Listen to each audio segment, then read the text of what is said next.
বন্যা আর ভারী বর্ষণের পর রাঙামাটিতে চড়া দামে বিক্রি হচ্ছে সব ধরনের সবজি। বেড়েছে আরও কিছু পণ্যের দাম।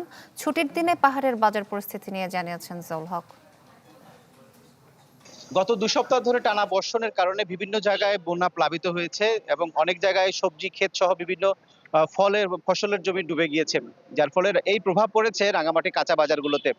আমরা সকালবেলা কাঁচা বাজারে বিভিন্ন জায়গায় কয়েকটি বাজার ঘুরে দেখেছি। আমরা এই মুহূর্তে রয়েছি বনরূপা বাজারে, যেখানে সবজির আমরা দেখেছি বরবটি, ঢেঁড়স, কাঁকরোল, চিচিঙ্গা সহ যে সবজিগুলোর বাজার বিক্রি করা হচ্ছে, যা গত সপ্তাহে ছিল ৩৫, ৪০, ৫০ বা ৬০ টাকা, সেগুলো এখন ১২০ টাকা, ১৫০ টাকা বা ১৭০ টাকা করে বিক্রি করা হচ্ছে। যে বরবটি ১৫০ টাকা করে কেজি এবং কইডা ৭০ টাকা করে কেজি, এরকম দরে বিক্রি করা হচ্ছে।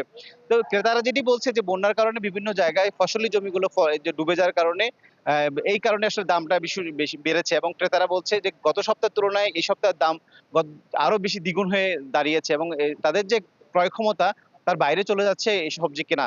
এবং একই সাথে আমরা সবজির বাইরেও আমরা দেখেছি পেঁয়াজ এবং আলুর দামও বেড়েছে।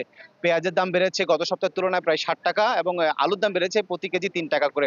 এবং এখানকার যে সরবরাহ ব্যবস্থা সেটি আসলে তারা বলছেন যে এগুলো বাইরে থেকে কিনতে হয়। যেমন রাঙামাটির বাইরে রাঙ্গুনিয়া বা চট্টগ্রাম সহ উত্তরবঙ্গ থেকে এসব সবজি আসার কারণে আসলে দামগুলো বেশি বৃদ্ধি হচ্ছে।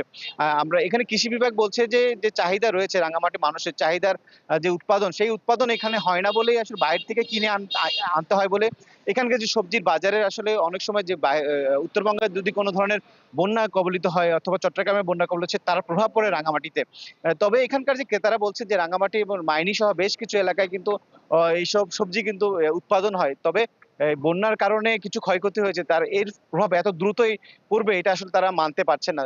তারা বলছেন যে বাজার মনিটরিং ব্যবস্থা যদি জোরদার করা হতো তাহলে এত দ্রুত সবজির দাম বেড়ে যাবে এটা তারা বিশ্বাস করতে পারছেন না। এখানে বাজার মনিটরিং এর উপর তারা জোর দেওয়ার দাবি জানিয়েছেন জেলা প্রশাসককে।